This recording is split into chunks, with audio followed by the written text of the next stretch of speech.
golfj.com.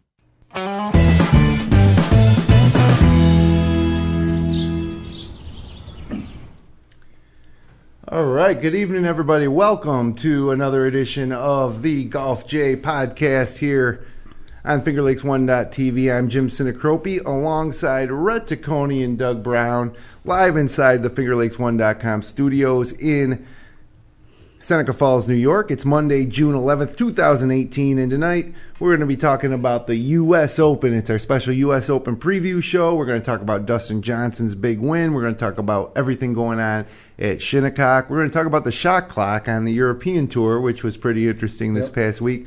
And we're also going to talk to Jason Moore. He's a partner in True Linkswear, which is they tout it as comfortable golf shoes on and off the course, and maybe the most comfortable golf shoes out there. They want you to enjoy the walk, right, Rhett? Absolutely. I have this. I've had two pair now, and I definitely agree with their statement about enjoying the walk and how comfortable they are. They're just something different about them. They're a little bit minimalist. Your feet are lower to the ground. Larger toe box to give you more room for your feet to breathe, and just makes for a much more enjoyable walk, and much more enjoyable after the walk when you get home. So, well, and you can wear them right home too, on and off the course. So, anyways, We've got Jason Holden on the line right now. Jason, thanks for joining us today on the podcast. How you doing? I'm good. Thanks for having me on, guys. So, TrueLinkswear.com. Just tell us a little bit more overview of your involvement with the brand and the company, and how it's gotten to where it is today. Yeah, absolutely. I'm a partner in the company. I kind of head up our creative department, so I work on anything from product development to product marketing, that website that you're looking at, some of my work. So I've been with the company now for about 8 years. We were founded in 2009. I was kind of the silent partner at first. Wasn't involved in the day-to-day at first, but about a year and a half ago, I had the opportunity to kind of take over the vision and direction for where we're heading as an organization. It's been a wild ride ever since, and we're seeing some really positive gains from some new models that we released, and I think that you guys have tested out over there. Absolutely. Yeah, I've had the original, and now I have the true original. You guys have evolved quite a bit in the last, 8 years now? Yep, absolutely. Yeah, we started out with one very simple idea, which was just to make a shoe designed by people that like to walk the golf course, that hopefully is a more natural and comfortable walking experience at the end of the day. Whether you're just teeing it up and getting out of the office and trying to sneak in a quick 9 or playing a 36-hole U.S. Open qualifier, they should be ready for whatever endeavor that you have them laced up for. Tell you, I was checking out the website earlier today, and I see you've debuted a new knit shoe, which is something kind of unique for golf shoes. I've seen them in casual dress shoes and for off the course, but it's one of the first knit shoes I've seen. I kind of like the look of that. Did you do when you decide on new styles like that, how much R&D goes into it, I guess, or market research? For sure. Well, we kind of have a really simple R&D strategy, and it's very selfishly motivated. If all the guys in the office can't imagine living without the shoe, we should probably make it. Right. So there isn't as much, test groups and market data and market research, but we believe we have a pretty good eye for footwear, and being at this for 8 years now, kind of have a little bit of a gauge for what's trending outside of golf, which golfers kind of sometimes either are late to the party to get to enjoy as a golf shoe, or maybe it gets passed over the golf market entirely. And we saw the knit as one of those opportunities. All of us in the morning, we're lacing up our knit shoes and wearing them to work and wearing them to the gym. And, oftentimes you can even wear those athletic trainers on the golf course if you needed to. So we thought, let's make this philosophy and this concept better. And it would be about 18 months in the process now, and those shoes are landing in our warehouse in 2 days. Oh, excellent. The original ones, when you guys first came out with those, they were a little, when you say the larger toe box and built for walking.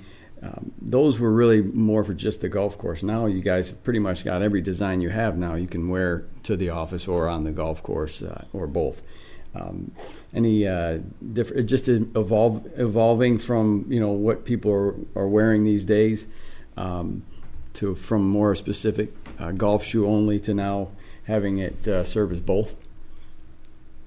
Yeah, we had some very interesting and kind of unexpected early feedback from some of our initial models where, we designed them to be just kind of the ideal golf shoe, in our opinion, that created more balance and more comfort, a little better traction than your average golf shoe, and the comfort aspects of the wide toe box and zero drop nobody else was doing. So we designed it just to be an ideal golf shoe. Several PGA Tour players were wearing them on tour. A lot of avid golfers were rocking them to their local, amateur championships and whatnot. And then we had this whole other subculture kind of rise up where people were buying the shoes to wear them to work, and they were wearing them to the hospital as a nurse because it was the most comfortable shoe to have on their feet all day, and had teachers and lawyers and a whole gamut of different industry professionals just wearing them on the daily. And we thought, there's something to this. 15, 20 years ago, a skate shoe, for example, was only meant to ride around the skate park. And today you'd see people wearing skate shoes for everyday life. So we thought, there's an aspect of golf style and golf culture that can kind of transcend the links and be something you adopt for everyday use. Absolutely. Yeah, how do you balance the performance with the casual wear it away from the golf course aspect of it? Yeah, if it doesn't perform, we don't release it. So, every shoe that we have goes through a pretty strict R&D process, and the fact that several PGA Tour players and very avid competitive golfers have played hundreds of rounds in them before they ever hit the website or the shelf. So that is our first and foremost goal. The trick is, how can we do that in a way that it appeals to the average person to want to wear more than just on the golf course? And the number one way we started making that transition was just the shoes were more comfortable than your average everyday wear. And so people have said, I'm just going to wear my golf shoes, whether they look good or not, with my everyday outfit. And so we thought, why don't we now transition as well to styles and appearance aesthetically that people are comfortable wearing off the course and on the course as well. It's funny that Rhett found you because that's him in a nutshell. I bet you he owns more golf shoes than he does regular shoes because he's got those when they came out with spikeless golf shoes. Yeah. That's what you started wearing to work every day, pretty much, right? Yeah. My big thing is like you just said too with the skate shoes. I have a bunch of pairs of Nike skate shoes or Adidas, but also now wear the True Originals to work. You can't beat the comfort of something like that actually still looks good. It's not just a straight white shoe where it doesn't necessarily match what you're wearing. They're very stylish and good variety of colors to choose from. I like the gray and dark gray and green ones. Those are the ones I have. But the knit ones are. I like the price point too. How do you guys arrive at your price point based on your materials? Because you're using, with the originals, you're using great soft leathers and things like that. So you would think that those would be a shoe in the area of like $200 or $225. Some of your competition, but you've managed to keep that price. I think I remember the originals 8 years ago were like $150. So you haven't changed your prices at all. Yeah. Yeah, and that's a huge goal of our business model moving forward. We do a lot more direct business than the average golf shoe company, meaning we sell a lot of direct shoes through our website. We like that experience because we can provide a better value to our customer rather than having to have that retail markup. A lot of people don't realize, a golf shoe company may invest X amount of dollars into building out the shoe, and need to price it up double to the retailer, and the retailer needs to price that up double to the consumer. So a lot of our models built on the fact that we bypass one of those doublings, so we can invest more into the quality of our product. And I think you're right. It would be fair for us to charge, over $199 for any of our models, due to the waterproofing and the premium leathers that we use. And we have managed to keep the prices really fair, where you can get a pair of shoes starting at $129, and the most expensive pair we have on the site currently is $169. That's good pricing. Jason, I'm a little bit older than most of the crowd that's sitting here with me right now, and more of a traditionalist. I would still use persimmon woods if they were available. So I'd be more apt to be looking for, say, a pair of black and white saddle shoes. However, I know that there's a lot more casual looks out there now, and it's getting better. Are you finding that people like myself are converting over to your products, relatively easy? Are you able to penetrate that type of market? Yeah, absolutely. We're strong in some of the younger age categories, and the style influencers in the younger generation. But we also have a cult following of people across all age groups. People that have worn nothing but your typical FootJoy, Icon, Dry Joys their whole life, have tried on one pair of our shoes, and they claim they can never go back. It's just a completely different experience and feeling. A lot of people would say it's like freeing your feet from the foot cages that they were in before.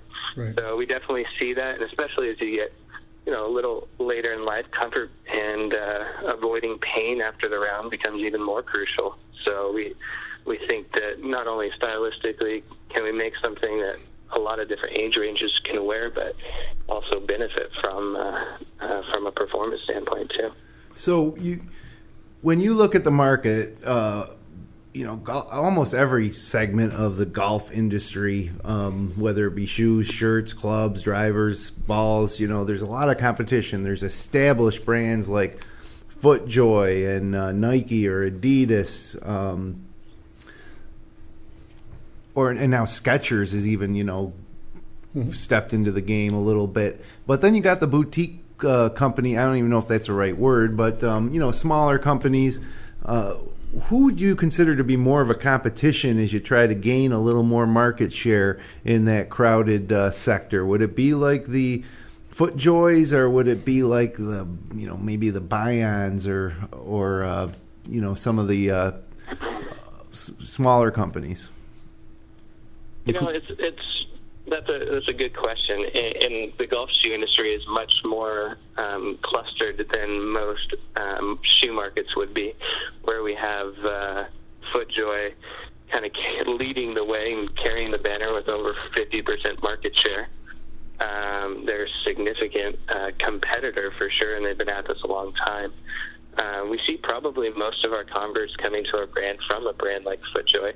Looking for something different, whether they find, what FootJoy's been doing repetitive, or they're just looking for a smaller independent niche company, or somebody that offers the performance benefits that we offer that currently FootJoy doesn't have in their lineup, with the zero drop and the minimalist outsole and the wider toe box.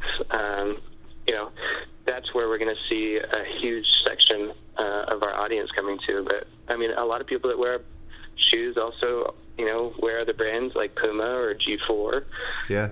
Some of the younger, more on-off-course trending styles. We've seen, converts from Echo. But I think Nike and Adidas, they each carry about 20% market share each, and they leave the scraps for the rest of us brands to fight for. And their presence will probably be solidified as they are in most categories forever. So, that's kind of our, hopefully not too much detail into how much market share is left for brands like Puma and Skechers and ourselves to kind of attain for. Well, hey, really appreciate you taking the time to tell us about the product. It's always interesting talking about the different segments of the golf industry, and to be able to develop a great, unique product like you guys have done. you guys really should be proud of what you've done, and they are very comfortable. You can get them at TrueLinkswear.com. They're on Instagram.com/TrueLinkswear, Facebook.com/TrueLinkswear, and Twitter.com/TrueLinkswear. The knits, I'm looking forward to trying those on someday. Hey, they look like you're going to hit those out of the park, bud. I hope you guys love them. Thanks for having me on the show today. I appreciate it. All right, Jason. Appreciate it. Thanks, Jason. Thanks, Jason. Take care. So that was Jason Moore, and like you said, Rhett, you got a pair of them there, as advertised, comfortable, and I've played with you a few times this year where you've worn them. Mm-hmm. They look good. Yeah. A little extra hop in your step. But when I went on the website today to prep for the interview, I saw those knits, and I decided I'm gonna place an order, no doubt. Those are like I said, they're so light. I don't have those ones yet, but the ones I have, the original, are so light. So the fact that they're all knit, and they look like they're almost like wingtip sneakers and golf shoes. So those 100% you could wear on the course or off the course. You can the other ones too, but these they went a whole nother direction with this model. A little less expensive and more lightweight and more breathable as well, even more so than what they have. But I would totally recommend these products to anybody that's a golfer and likes to walk a lot and likes to wear casual shoes on the course and off the course. Well, always interesting to talk to these guys throughout the golf equipment industry, and but we have a lot to talk about tonight. And before we get into the U.S. Open, real quick, we got to acknowledge Dustin Johnson's nice win at the St. Jude. He's number 1 in the world again. He's moved to second in the FedEx Cup standings behind Justin Thomas, who he leapfrogged back to number 1. Right. And he holed that 9-iron on the last hole. That's shot of the year, right? It's like a walk-off, right? Walk-off home run. It was a walk-off. Good night. And the thing I love about him is, like, that thing went in, he just strolled up, nonchalant, smiled a little bit, but... it was his target. If you're the best player in the world, you don't need to go crazy about holding a 9-iron. You want to hold another one, right? Yeah, or a bunch of them. Yeah, and maybe this weekend at Shinnecock. Right. But and also interesting that this St. Jude Classic is gonna probably next year move to August and be a WGC event when they finally finalize and release the new PGA Tour schedule. So that will be interesting to see.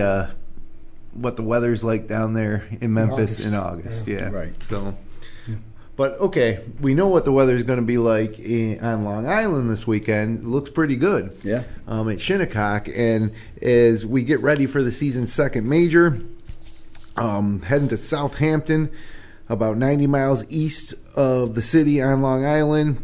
And we got a classic U.S. Open course. No more Chambers Bay or Erin Hills. We're going back to one of the originals. Shinnecock Hills, founded in 1891, is one of the 5 founding clubs of the USGA, which made it a prime location to host the second U.S. Open in 1896, as well as the U.S. Amateur. Shinnecock Hills hosted the U.S. Open again in 1986, won by Ray Floyd, 95, Corey Pavin, and 2004, Retief Goosen. It's the only course to host the U.S. Open in 3 different centuries, which is pretty impressive. When I saw that fact, I was like, man, that says something about the game of golf, about the USGA, and about Shinnecock. Right. So beyond this week, Shinnecock set to host the U.S. Open again in 2026. And one other historical note, the clubhouse designed by Stanford White is said to be the oldest clubhouse in America. So the big story heading in this week would be the fact that Brooks Koepka shot 17 under last year, so they want to toughen it up. But they don't want it to be as tough as it was when in 2004, when players couldn't even hit the green on 7, and it was a little embarrassing. So it just seems like the most controversial subject in major championship golf over the past several years has been the USGA ruining the U.S. Open and not making it the toughest test in golf anymore. Well, I don't think you have to do much to this course where the location is out on the tip of Long Island, and not many trees, maybe a handful at all that are even a factor. Right. When the wind's blowing 10 to 15 miles per hour out there, it's tough enough as it is. Right. So to make it any major things other than that, you're going to be looking at maybe 3 under, 5 under. It's all about the wind here, so it could be 30 miles an hour, and they got to be careful of how fast they make the greens because the ball could blow around because of the wind. Right. So I know they like to get them things at 13 or 14, whatever that number is. Yeah. But you get a 30-mile-an-hour wind with some of those slopes, that ball's going to be going all over. Look like St. Andrews. I don't think it's a course, even if the wind is calm, I don't think it's a course they tear up. Right. There's a lot of undulations on these greens, so it'll be interesting. Well, the thing about it is, if you look historically, the U.S. Open and the USGA have a history of not allowing successive years of low scoring. So we had Koepka last year at 16 or 17 under. I can't remember what it was he won at Erin Hills. I thought it was 17. You're close there, yeah. And so the year following that record scoring round or 4 rounds by Koepka, you can expect to be tougher. The year after Johnny Miller had the only 63 in the final round of a U.S. Open, Hale Irwin won at Winged Foot with a score of 7 over. Right. The last time at Shinnecock Hills in 2004 was 1 year after Jim Furyk matched the record score at the time of 272 at Olympia Fields.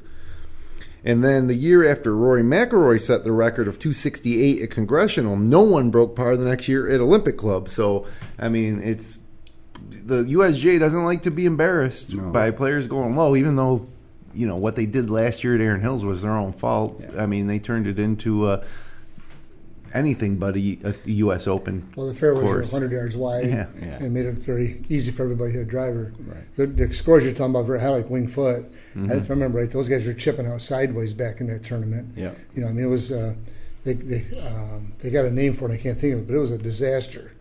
It'd be 7 over par. It was a survival. And that was it. Yeah. Hale Irwin might not have won. He might have survived. They don't want it to go that far in the other direction, but that was like Oakmont the last time when DJ won it. What was he, -4 or -3? That's ideal, right? But 10 years earlier in 07 when Angel Cabrera won it, it was like 6 over or something. That's along Olympia those lines. Fields, I think right?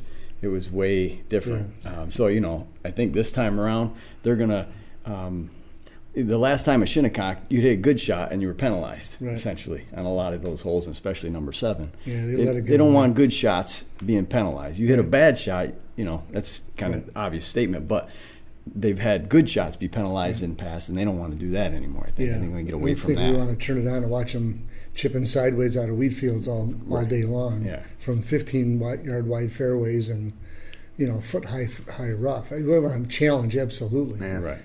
But we don't want to see a circus with a golf ball rolling all over the place. In their defense, it is a tough tightrope to walk, I guess. And par is an arbitrary score. You're just looking for the lowest score wins. Yep.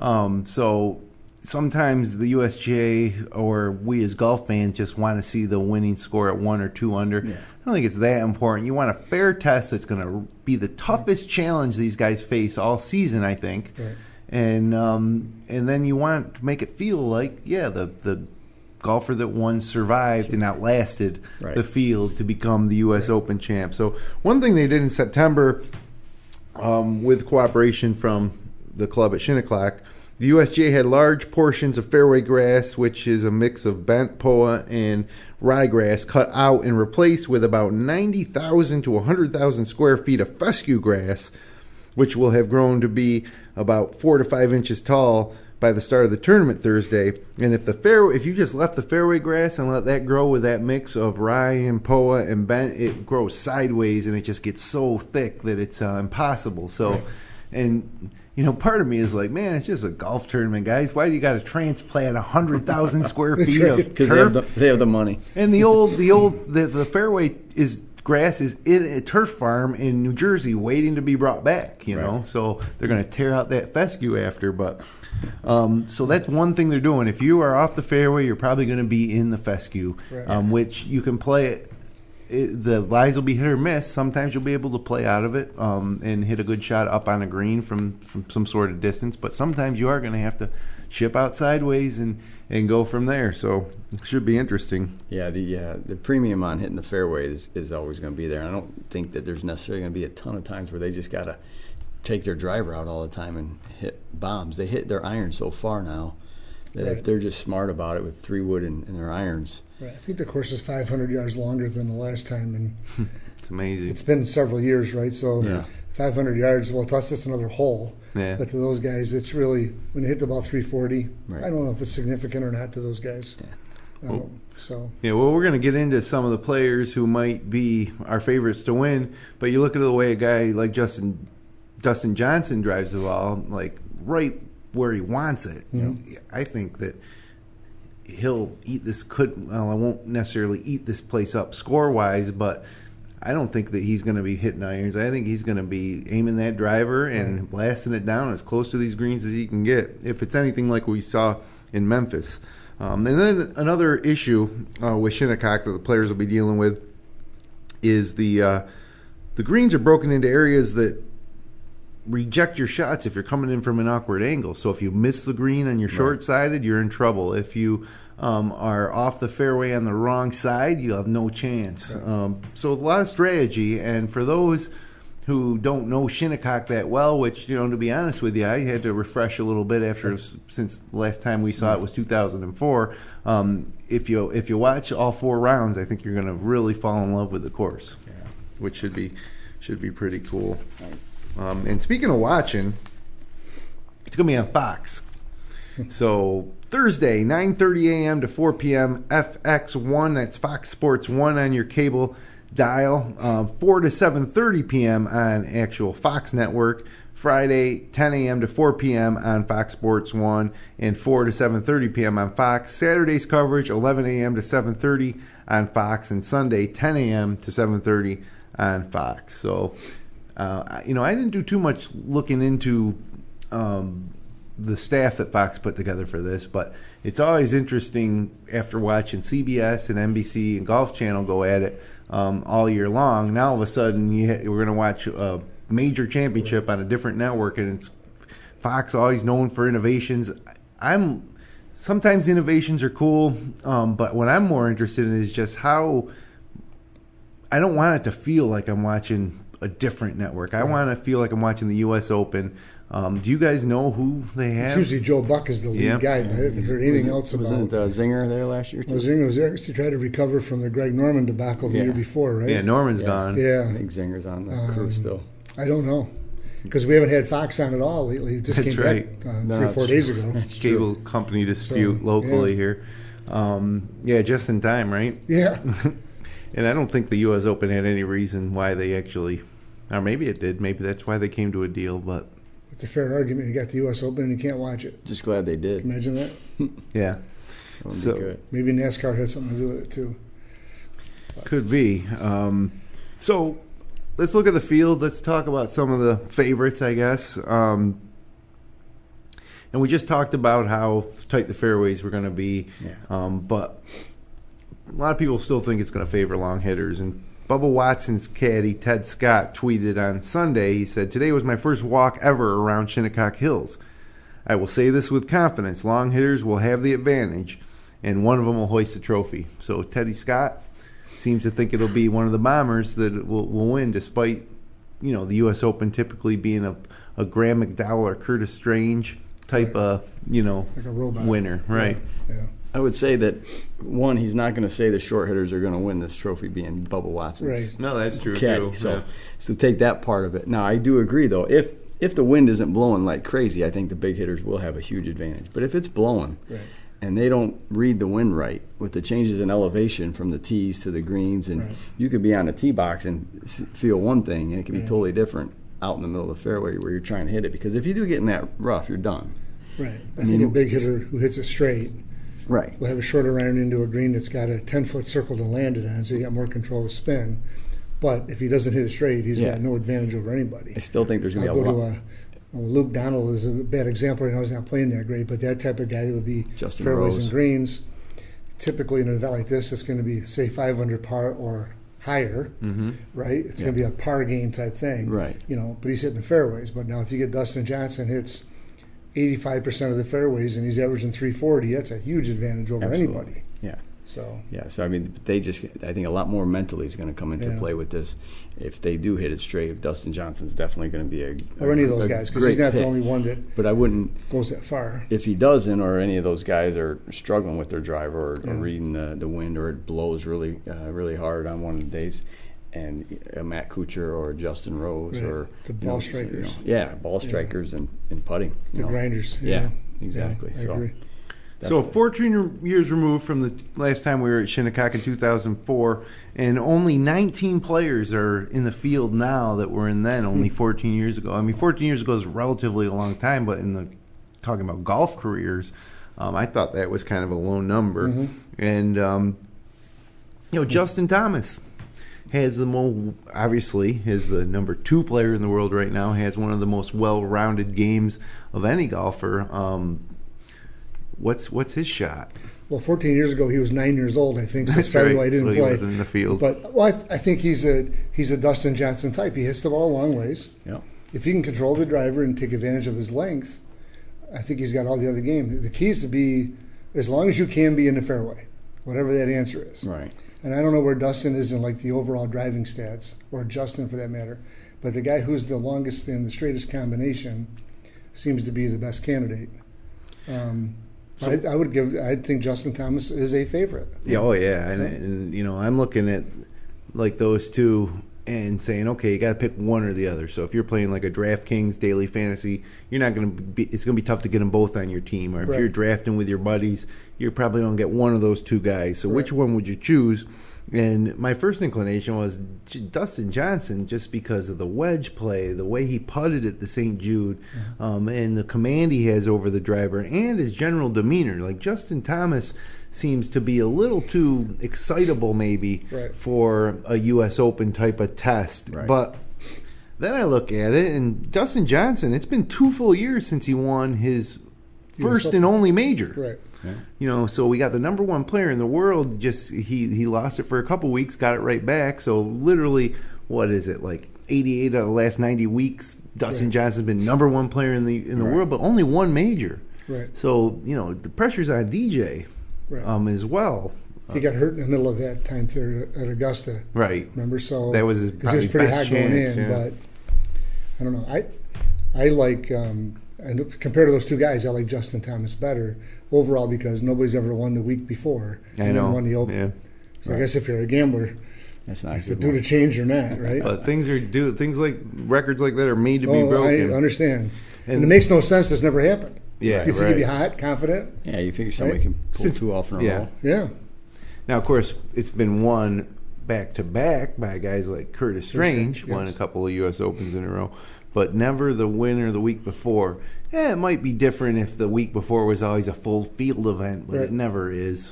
Kudos to guys like DJ and the other top players who went and played at St. Jude. Well, some like to play before the event. Yeah. Play into it. Others like to take the week off. It's a different style. Right. Mickelson always plays before a major. Tiger never does. Right. So both have seemed to be okay. Yeah, they've both done okay for themselves. Some like the rest, I guess, or whatever their plan is. Right. Well, one of the hottest players in the world this year is Justin Rose. So I thought to myself, well, Justin Rose is a favorite. But then you learn that when he played Shinnecock last in 2004, he shot 77-78 and missed the cut. Now, it's kind of tough to judge a guy like Justin Rose on how he performed on a course 14 years ago, but that's a small sample size, and that gave me pause when thinking if I'm going to pick Justin Rose this week.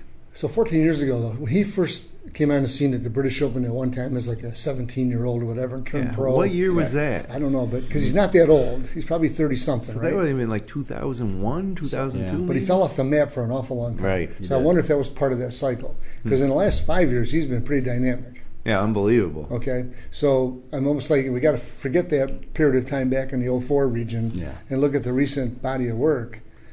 He's got to be a top 5 pick. Well, he won won his major at Marion, which is another super. He could have won Augusta.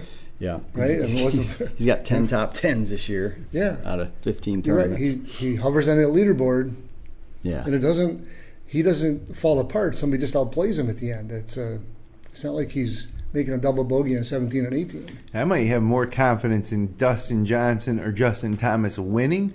But I think I have more confidence in a bet to say Justin Rose being in the top 5. I agree with that. Yeah. Bet. You know, because how many times have we seen Yeah. Dustin Johnson just kind of not Sometimes put it he's together there. at a big Yeah. tournament? Same thing with Thomas. But, Right. Yeah. Rose been consistent. Yes, he is. Now, here's a name. It doesn't matter how he's playing entering a major. He seems to put it together and fight, especially if it's going to be, a tougher test where, even par rounds are going to be a good score. And that's Jordan Spieth looking for his 3rd major, correct? Fourth major. Looking for his 4th major. He just needs a PGA for the Grand Slam. Right. Won the U.S. Open before at Chambers Bay. Yep. He's been flying under the radar. He sure has been. And, it just seems like that type of the way last year at the British when he won it came out of nowhere. He wasn't playing that great and ends up winning a major. Could have happened again this year for Jordan Spieth. Yeah. Jason Day's also playing excellent. Yeah. What about Go back Spieth? Spieth. Could have happened, absolutely. He just Definitely. seems to be agitated more than he was 2 years ago. Or gets more irritable. Or because how many times you see him, as soon as he putts and hits the putt, he's walking. Yeah. That's, Okay, never saw that True. 2-3 years ago. So, but is it possible? Absolutely. He's one of those guys that he pulls stuff out like we did at the British Open over by the trailer and all that stuff, right? Almost have no business winning that event, and he wins by 1 or 2 shots. Certainly, he's a contender. And then Jason Day, like just mentioned. Yeah. Won at Torrey Pines, won again at the Wells Fargo, tied for 5th at the Players. He's on pace to post the best strokes gained putting season of his career. But, again, with a lot of these guys, there's a but. And with Day, it's always something physical. So now he's got some sort of cold that cost him to lose 10 pounds in 2 days. That's the kind of cold I'd like to get. It's quite a cold. Seriously. That's why he withdrew from the Pro-Am at the Memorial, and then obviously didn't do that great at the Memorial. But another guy that is, if it's a major and he's in the field, he's a favorite. So is it Jason Day's time to? I like him as in the top 10. I'm not sure where he's gonna be as far as driving the ball. And if he is, another one that could be there, no doubt. Yeah. There's so many. I question myself losing 10 pounds in a couple of days because of a cold. Yeah. Yeah, that could be a story. It sounds like it's bigger than a cold. It's always something physical with him, Oh, though. it sure is. Which is great. He looks pretty fit to me. So the hits keep coming, okay? We just named so many great players. What about Rory McIlroy? Been 7 years since Rory won at Congressional by 8 shots in 2011 at the Open. Since then, he's missed more cuts than finished in the top 20. So he's got 3 missed cuts since then and a tie for 9th at Chambers Bay. So is Rory's game suited for a U.S. Open test like Shinnecock should provide? So my concern with Rory is, twofold. First, his putting at any given time, don't know. Right. But he hits the ball sky high. Yep. Okay, and if the wind is blowing, that would bother me a little bit. He's not like a penetrating ball flight kind of guy. But we'll see what happens with that. I mean, is his game suited for a U.S. Open victory? Certainly is. I think it depends on the weather, but the bottom line is probably that putter. He just hasn't had any lengthy runs lately where he's put everything together. It's shocking here was 7 years ago. It seems like it was yesterday. I know. almost. It's amazing. That's the thing. We get older, the time goes by faster. But I'm not ready to write this guy off necessarily, but that bulky putter, Yeah. he keeps missing those 6-footers, and mostly all to the right. I just got one tip. Aim a little more left. Should solve that problem, Right. But Well, here's a guy who would love to have it be 8 years since his last major. Rickie Fowler, still looking for his first major. Here we are again. Rickie Fowler among the guys, at the top of the odds to win a major. And will it be another near miss like it was at Augusta? Or will it be another big miss? But, chances are, in my mind, it's going to be another non-major victory for Rickie Fowler, especially because he just got engaged. Like, nothing against getting engaged, but I just feel like Timing. he's distracted. Yeah, a little distracted. You know, they're probably talking about wedding plans and stuff. And those other guys you mentioned are talking about, you know, Shinnecock. Rickie's a really good player. He's a nice player, but that's it. Like, he's a one-time Players Champion winner, right? So a lot of regular tour wins, he's but won a handful. How many majors now? Is he like 0 for 50? That's what I mean. I just I'm don't. not sure it's that high, but you're 40 something. the zeros, right? Yeah, He's a 6 or 8 years worth of them. He's maybe a one major guy, but there's so many guys out there that I feel are just better than him. Yeah. You know, that just on a weekly basis, week in and week out, that he gets a lot more love, so to speak, I think, because of his social media presence and a lot of those things. The outfits, the Puma yeah, stuff. What does he do that's so special on the golf course that you would say that you would talk about him over Jordan Spieth, Justin Thomas, Dustin Johnson, Well, in Jason his defense, Day, John Rahm. good driver, good putter, good iron player, good short game. Good.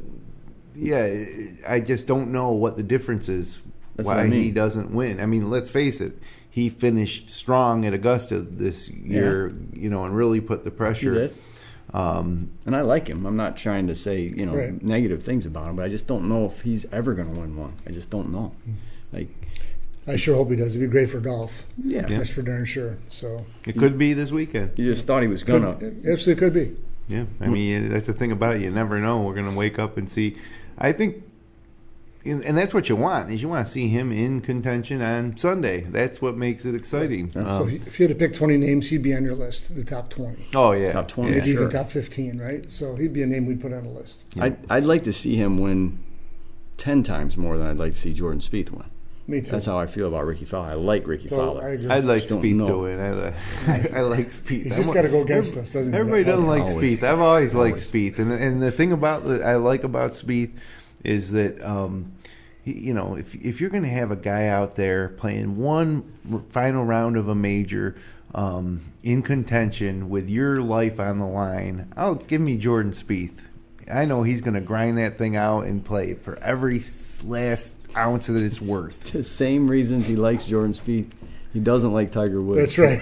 He's the same guy, basically. He's going to grind everything out. And No, Tiger's Get the not win. necessarily a grinder. Oh, he grinded a lot of wins out. This last major, he grinded With a broken leg and Yeah, I all mean, that stuff. I don't know. the He's putts- superior talent. Jordan Spieth is not the ball striker or the athlete that Tiger Woods is. Well, I mean, yeah, that goes without saying, but I'm just the same type of things that Tiger did way back. You didn't like those. You didn't like See, Tiger Woods. I'd compare Jordan Spieth to Ben Hogan, where I'd compare Tiger Woods to Byron Nelson.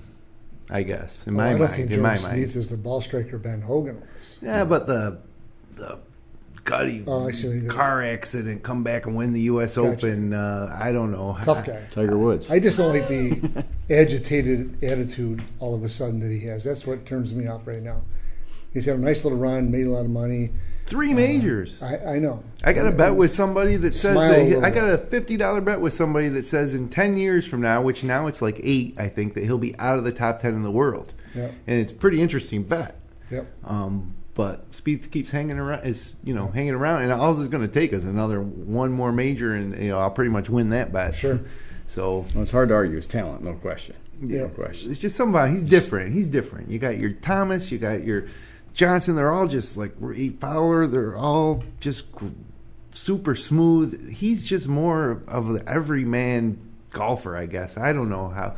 Maybe I perceive it different, but I'm a Jordan Spieth fan.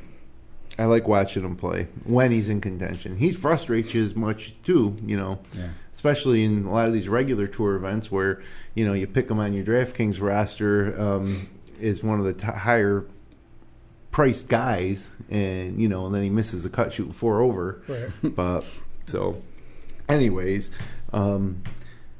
Adam Scott, 68 consecutive majors starts, a streak that was in jeopardy until he claimed the last spot in his sectional qualifier. So he hasn't missed a major since the 2002 U.S. Open. And he's hanging around. He's not a favorite, I don't think, but he's certainly, nobody would scoff at you for for picking Adam Scott. He's rated higher than you would think on DraftKings, too. Yeah. He's up there above a couple of guys that you would definitely think the way they're playing would be higher rated than him. I'd have a tough time picking him. I haven't really seen him all year. Yeah, he's like a mystery. Yeah. He's. I know he's got a couple little things on TV, but overall, he's been a mystery for a while, action, really. So. Well, he's a long putter guy who's now can't anchor, Right. and I think he's come back from that enough where he's been competitive worldwide, but don't know if this will be a year where he maybe breaks through. But how about Brooks Koepka? Can he become the first man to win back-to-back Open since Curtis Strange did it in 88? Strange did it in 88 and 89 at Oak Hill, and what was the other course? Congressional and Oak Hill. Which one was the first of the two? Congressional? Yeah, it might have been Brookline. Oak Hill. Oh, I think it was second. Brookline. It was Brookline. It was Brookline and Oak Hill. Oak Hill was the second. Oak Hill was 89. I think the other was 88 and 89. Now, those are two back-to-back. Brookline and Oak Hill are back-to-back open courses that are very similar and old school. Traditional. Yeah. Was 90 the next one with Olympic where Stewart missed that putt? Payne Stewart? Yeah, I think there was another. Just to your point, they were all big courses back then. Until that was the style. It was always that until way. they started throwing these new ones in. Yeah. I think you kind of not crazy one, but the one that was the least amount of big course like that was Pinehurst when they put that in a few times. It's a lot different than these ones, but I think Koepka can win. absolutely. Looks like he's healthy. And playing He's got good. the He's got game. the complete game, right? He sure does. If you're going to pick Dustin Johnson, then you got to be able to say, well, Koepka's got a good chance Sure. too, because they're kind of similar. Mm-hmm. But there's only one golfer with like we just saw Justify win the Triple Crown. Mm-hmm. Mm-hmm. There's one golfer with a chance to win the Grand Slam, the natural Grand Slam, and that's Patrick Reed. And nobody's talking about Reed at all. Only 6 golfers in history have won the Masters and the U.S. Open in the same season. One of those guys, Jordan Spieth, correct? Or no? Was that the same year? Did Spieth win that? I should stop throwing that stuff out there if I don't know the answer. He did the Masters and the U.S. Open. In the same year, yeah. So can Patrick Reed do that? I'm going to say no, but as I think most people would. But he surprised me winning at Augusta. So, Right. And again, Fowler put the pressure on him, and he came through. So he proved he's got the mettle to do it. But yet nobody's talking about him this week. So here's a guy with a little more penetrating ball flight, Mm-hmm. right? That if it is windy, might play into his approach. And he's also one gutty son of a gun, right? Oh yeah, no doubt. So Just not a fan favorite and not a Yeah, not a media favorite and either. he don't care. They don't put him out He there, don't and as care. good as he Yeah. is, they don't put him out there at all. Which might, At least talked about Masters winner in history. yeah, no doubt about that. Danny Willett got more play. that's hard to believe, yeah. So we're starting to run a little short on time, and there's a couple big names we got to talk about. But before we get to them quickly, Jon Rahm. In his first U.S. Open as a pro last year, he threw an all-out temper tantrum and missed the cut at Erin Hills. And if he thought Erin Hills was going to make him mad, wait till he gets to Shinnecock. So we'll see about Rahm, but he's certainly primed to get a major at some point, probably in the next calendar year, I'd say. And then Tommy Fleetwood has been playing great. He's a ball-striking machine. He finished 4th at last year's U.S. Open. He's that type of player, U.S. Open guy, Tommy Fleetwood, and Rahm, a couple of Europeans who are pretty heavy favorites. Sure, they're good players. Yeah. Yep. So I don't know which one of the next two guys to talk about because they're both huge storylines. Let's start with Phil Mickelson. As well documented is the fact that he is one win away from the career Grand Slam, and that being the U.S. Open. He didn't play last year because he went to his daughter's graduation. So let's see if the karma comes back, and maybe this year at Shinnecock, a course that I think he's pretty comfortable with. Mm-hmm. Personally, I don't think he's going to come close. That's my personal feeling with Mickelson. I remember I drafted Mickelson in a fantasy golf league when he was just out of Arizona State. And just when you think Mickelson's going to do it, he doesn't. I mean, I can't tell you the frustrations over the years. You want him to do it. He's one of the best of all time. I don't think he's going to do it this year. What do you guys think? No. Yeah, I agree. I think his major days are over. I mean, a great story, but I just don't see him as a threat. No, I think courses like this now, I just don't think he's got that anymore. 27th attempt, 27th U.S. Open start, 6-time runner-up, second place 6 times in the U.S. Open. But he's got momentum. 6 birdies, including 2 in the last 4 holes to shoot a final round 65 in Memphis. So, but again, I've seen that before, and we're going to turn on Fox Sports 1 on Thursday morning, and he's going to make a quadruple bogey on the 4th hole, and you're like, see you later, Phil. That's right. I kind of feel like that's what's going to happen. Right. But it would be something if he was in contention with any of these guys we mentioned. It would be epic. Yes. But nothing would be more epic, of course, than if Tiger Woods was to be in contention on Sunday. And he has put himself just outside of contention a lot this year. You kind of feel like the rust is off now. He's been playing consistently without injury and consistently well for the most part all year long when he's played. Playing the U.S. Open for the first time since 2015, he arrived late Sunday afternoon and teed off with Jordan Spieth, Adam Scott, and he just played a practice round with Jordan Spieth. I guess Scott, McIlroy, and Matsuyama were also on the course, but I'm going to sit back and let you guys talk about Tiger Woods. Go for it. Me first. Well, I think Tiger's a serious contender. This would be a good test. He hasn't got to shoot 20 under par to win this thing, so I think it's going to be a good test of his overall ability, where he stands. So if he can get out, if he can shoot Thursday and Friday about even par, maybe even 1 over, I think that's got to put him right in the heart of the leaderboard. I wouldn't want to be in the group in front of him on a Saturday and a Sunday if he was a shot behind me, you know, because you see the other day there was 30,000 fans following Tiger and nobody else on the golf course, right? I think this is his time. I think he's done enough. He's played a lot more this year than he has, obviously, in the past, but even before that, when he was allegedly recovering a couple other times, he didn't play much. He's played quite a bit.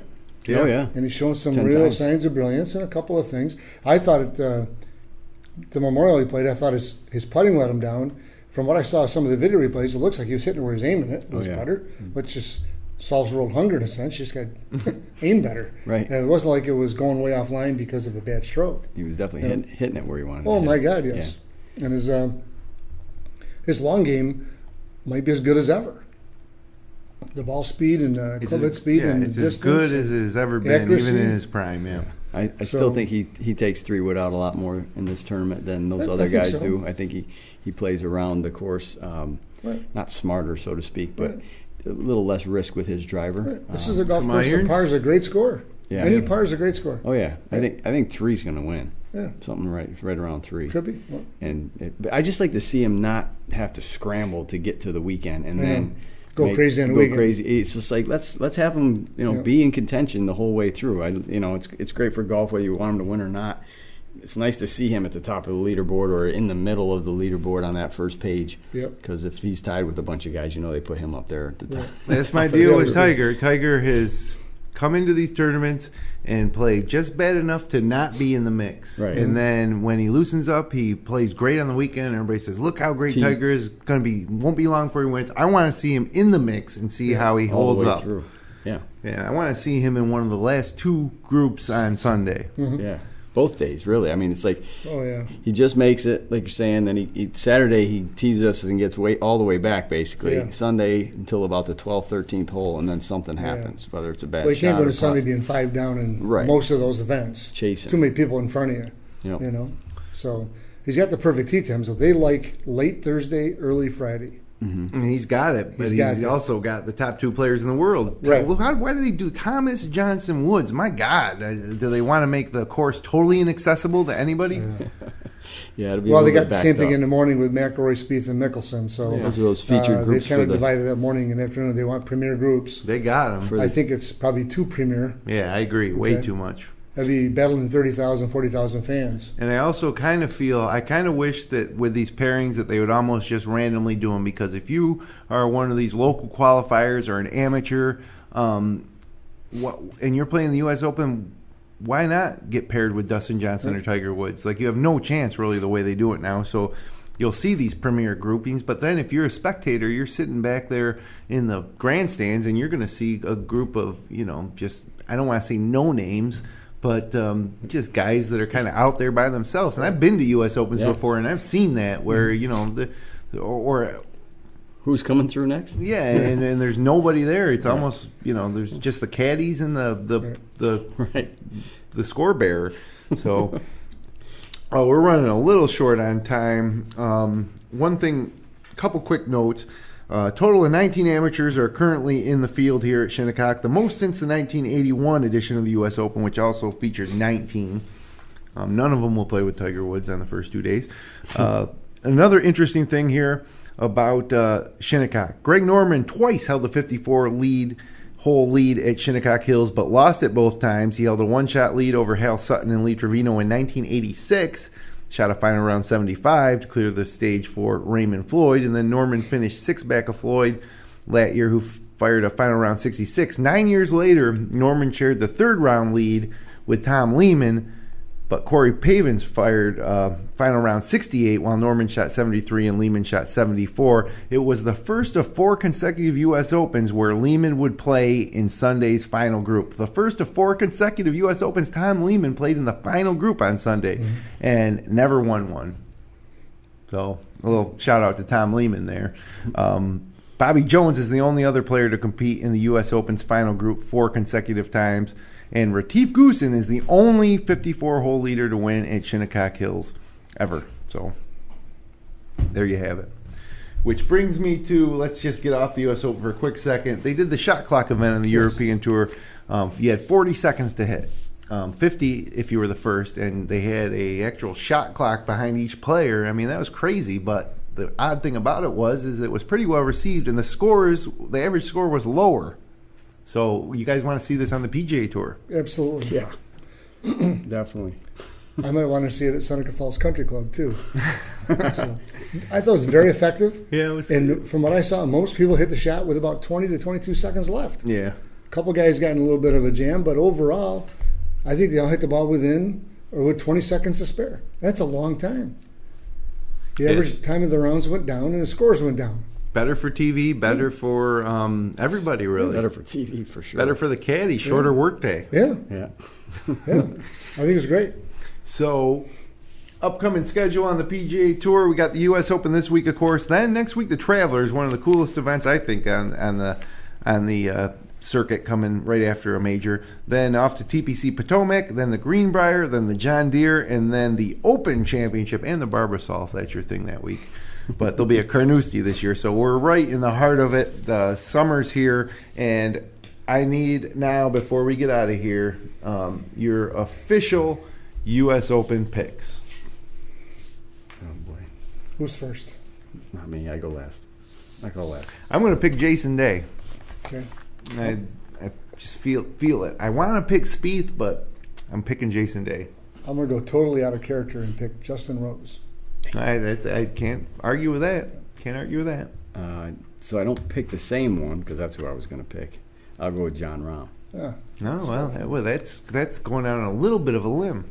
A little bit, but not too far. He might blow up and leave on Thursday. He also might be 6 under after Thursday. He could. He could be. For sure. So Day, I want Justin Rose, Rahm. but we nobody going with DJ or Thomas, the top no 2 Americans players in the in the world. U.S. Open. We didn't pick any Americans. No. Yeah, now you mentioned it, we That's didn't. not No good. Tiger pick. Justin Rose That's has not got good. Well, to be the guy. every time I pick Tiger doesn't win, so I'm trying to go around the corner here. And make it happen. well, I don't think that Tiger's destiny lies in what happens in this room, but you never know if he's watching or not. Justin Rose, just quickly, he's got a 6-1, 23, 12, 52nd, 3rd, 5th, 37, 8th since January. So, I mean, guy's playing out of his mind.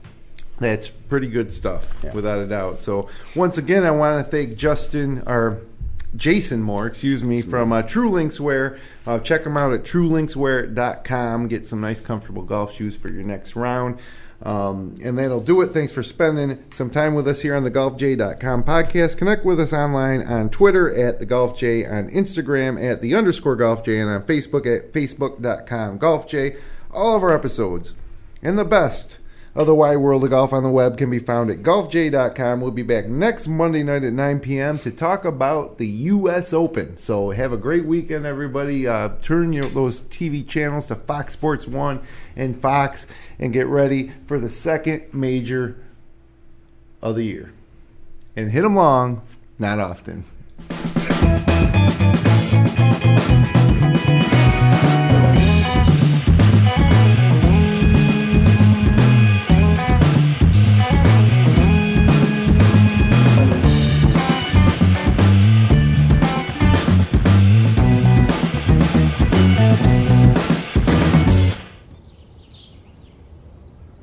golfj.com